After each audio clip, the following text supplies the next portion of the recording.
nós te agradecemos por mais um dia em tua presença, te agradecemos por cada um de nós aqui, obrigada pelos nossos familiares também, onde quer que eles estejam, que o Senhor possa estar cuidando deles de maneira especial. Também te pedimos pela semana que se inicia, que o Senhor possa estar cuidando de cada um de nós aqui, nossos afazeres. Obrigada por tudo, fica conosco também no restante deste dia. Obrigada por tudo que nessa manhã pudemos conversar e aprender mais de Ti. Essa é a nossa oração em nome de Jesus. Amém. Amém. O tema de hoje, o Senhor que trouxe, é de Romanos 12, que fala sobre como se comportar em relação a praticar a compaixão. E lá vai citando algumas maneiras de se comportar, de tratar, como tratar o inimigo, né? De não tratar ele mal, sempre tratando bem, independente do que ele faça com você. Também tem a questão de como você vai se comportar com as pessoas que você gosta, alegre-se com elas, quando chorar, chore junto. Então tem várias ideias de como se comportar em relação ao seu próximo. Aí cada um vai citar o que achou importante nessa lição de hoje. De maneira geral, o Romanos está falando, né, o Paulo está falando com pessoas de uma igreja. Então ele fez várias orientações que têm relação com coisas muito óbvias e práticas, com relação a lidar com o outro. Né? Dentre as coisas que foram levantadas, esses versículos do 9 em diante, que nós lemos aqui em Romanos 12, ele fala sobre a necessidade, nós sermos hospitaleiros com relação ao próximo, que nós temos de perdoar aquelas pessoas que nos ofendem, né, de maneira geral, e viver a vida de oração. Então, essas são orientações que a gente usa no dia a dia, mas o que nós podemos ver é o real desafio que nós temos.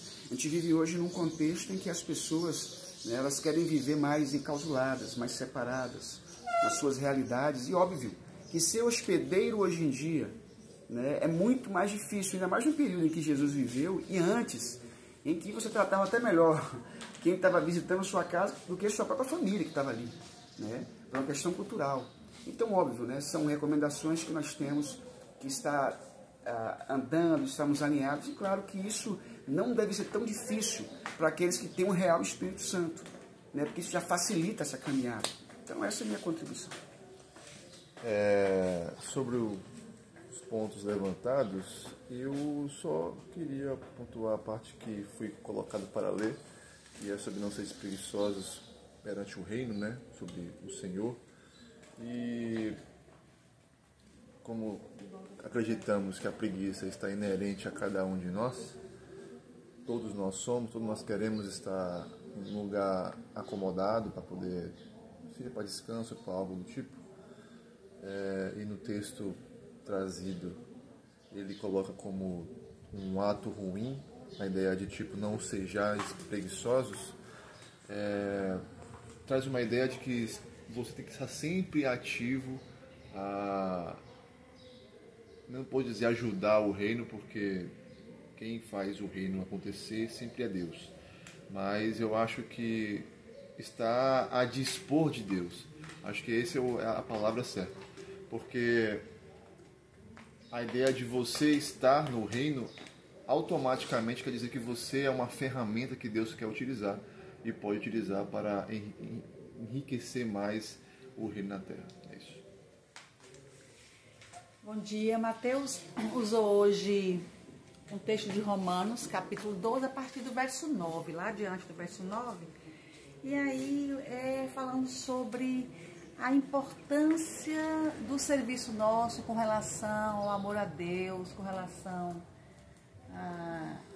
à vida cristã, o dia a dia, a responsabilidade que nós temos de cuidar do outro, de amar o outro, de ser responsável pelo outro. Como sempre o Evangelho de Cristo, ele fica o tempo todo nesse contexto, né?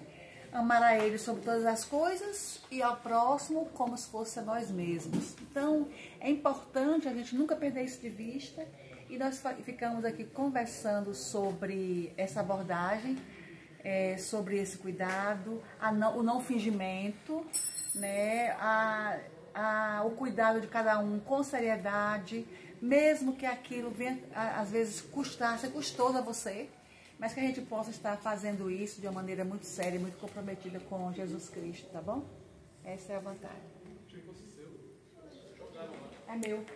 Ok, então esse foi o nosso estudo de hoje, né? Conversando sobre o livro de Romanos, a carta aos Romanos. E o que eu queria mencionar aqui é que na Bíblia a gente vai receber está presente muitas orientações para o dia a dia, para as convivências, né? Para as pessoas serem bênçãos, darem bom testemunho. Então é muita coisa, muita coisa. E às vezes as pessoas ficam com problema de lembrar de todas essas orientações. Na verdade, tudo se resume a uma coisa só: amar o próximo. Tudo se resume a isso, né? Vida cristã, aliás, Paulo diz aliás, Jesus falando que o amar ao próximo, amar o outro, é a grande marca de pertencer a ele, de conviver com ele, de ser discípulo dele. Essa é a grande marca, amar o próximo. Entendeu? Então, essas muitas orientações que às vezes a gente dá e que Paulo dá, igreja por igreja, e façam isso, façam aquilo, tudo se resume a amar o próximo. Ame o próximo. Quando você ama as pessoas, você está amando Deus. Olha só, né? Que beleza. A Bíblia chega a dizer que, isso é João falando, ele diz que se você diz que ama a Deus e não ama o próximo, é mentira, você está mentindo. Então veja, quando você ama as pessoas, veja só quanta coisa tudo isso resume. Quando você ama as pessoas, né, você está amando a Deus. Quando você ama as pessoas, você está adorando a Deus. Quando você ama as pessoas, você está então cumprindo todo o mandamento. Jesus diz assim: os 2 grandes mandamentos é amar a Deus e amar o próximo, né?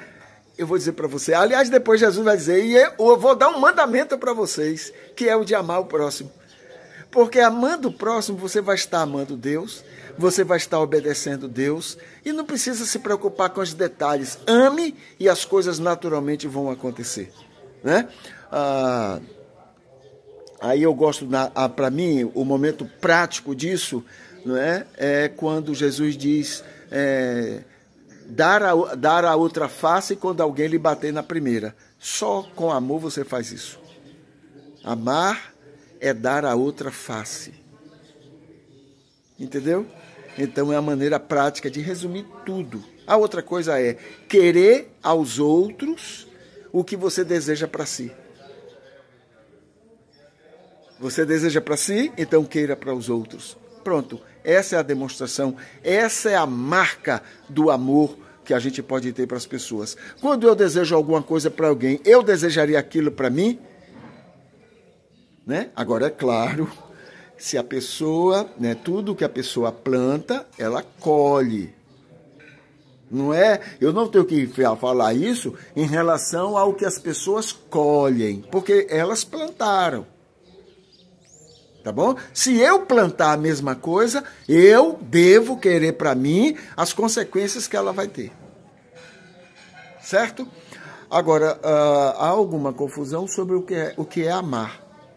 Né? Amar o próximo. Amar o próximo é continuar sendo muito íntimo daquela pessoa que falhou com você, facilitar para aquela pessoa que foi desonesta com você. Não, isso não é amar, isso é tolice. Não tem nada a ver de amor disso, né? O amor é você saber que o outro tem defeito como você tem. Qual é o defeito do outro? Bom, eu já sei qual é o defeito daquela pessoa, eu não posso julgar nem condenar, porque eu também tenho defeitos, mas eu vou me precaver dos defeitos daquela pessoa. Entendeu? Então isso é amar. Eu continuo amando, estou disponível para aquela pessoa, eu quero o melhor para ela, mas eu não vou facilitar com ela diante dos defeitos dela. E aqueles defeitos que eu tenho, as pessoas não podem também facilitar comigo. Eu tenho que entender isso. Tá bom? Então, mas foi muito interessante tudo isso que a gente viu nos nossos estudos hoje e acredito que pode ser bênção para outras pessoas também.